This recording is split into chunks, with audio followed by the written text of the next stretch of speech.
Assalamualaikum warahmatullahi taala wabarakatuh. Alhamdulillah, untuk sesi kali ini saya nak berkongsi berkenaan dengan adakah basmalah ataupun kalimah Bismillahirrahmanirrahim perlu dibaca sebelum kita membaca surah Al-Fatihah. Kalau dalam sesi lepas kita membahaskan tentang adakah kalimah ataupun ayat isti'azah a'udzubillahi minasyaitonirrajim itu dibaca sebelum membaca surah Al-Fatihah. Untuk kali ini kita tengok adakah basmalah ataupun Bismillahirrahmanirrahim itu perlu dibaca sebelum kita membaca surah Al-Fatihah. Baik.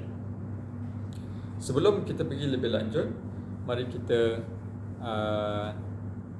kenali ataupun kita tengok dulu latar belakang Bismillahirrahmanirrahim ataupun lafaz basmalah. Baik, jumhur ulama berpendapat bahawa hukum membaca basmalah iaitu Bismillahirrahmanirrahim di setiap awal surah adalah sunat kerana tertulis padanya, kecuali pada awal surah At-Taubah kerana hukumnya adalah makruh. Dan surah ini diturunkan pada waktu peperangan. Baik. Ulama memberitahu bahawa bacaan basmalah ini disunatkan dibaca pada setiap awal surah kerana telah tertulis dalam Al-Quran itu Bismillahirrahmanirrahim, kalimah basmalah.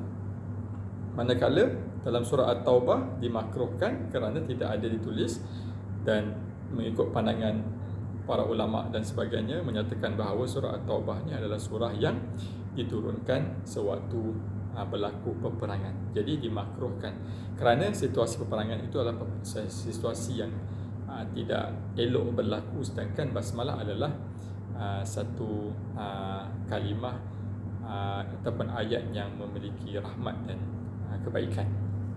Baik. Jadi kita pergi kepada persoalan, adakah perlu dibaca sebelum baca surah Al-Fatihah? Maka kita tengok berkenaan dengan surah Al-Fatihah itu sendiri. Kalau tengok dalam Quran, surah Al-Fatihah, ayat 1 daripada surah Al-Fatihah itu adalah ayat Bismillahirrahmanirrahim. Walau bagaimanapun, ayat 1 Bismillahirrahmanirrahim ini di khilaf ataupun berbeza pandangan para ulama berpendapat adakah ayat 1 surah Al-Fatihah itu adalah Bismillahirrahmanirrahim ataupun Bismillahirrahmanirrahim itu sama macam surah-surah yang lain, bukan daripada ayat dalam surah Al-Fatihah. Maka ini dibahaskan dalam ilmu fawasil. Fawasil ni ilmu penentuan bilangan ayat Al-Quran. Nanti kita akan berkongsi dalam siri bingkil surah Al-Fatihah nanti. Tetapi kalau kita melihat kepada Al-Quran yang kita baca pada hari ini, maka surah Al-Fatihah itu salah satunya, ayat pertamanya adalah Bismillahirrahmanirrahim, iaitu basmalah. Maka kita wajib ataupun perlu membacanya, sama ada membacanya secara perlahan ataupun membacanya secara kuat. Ini juga akan dibahaskan dalam bingkil surah Al-Fatihah nanti, insya-Allah. Baik, terima kasih. Assalamualaikum warahmatullahi wabarakatuh.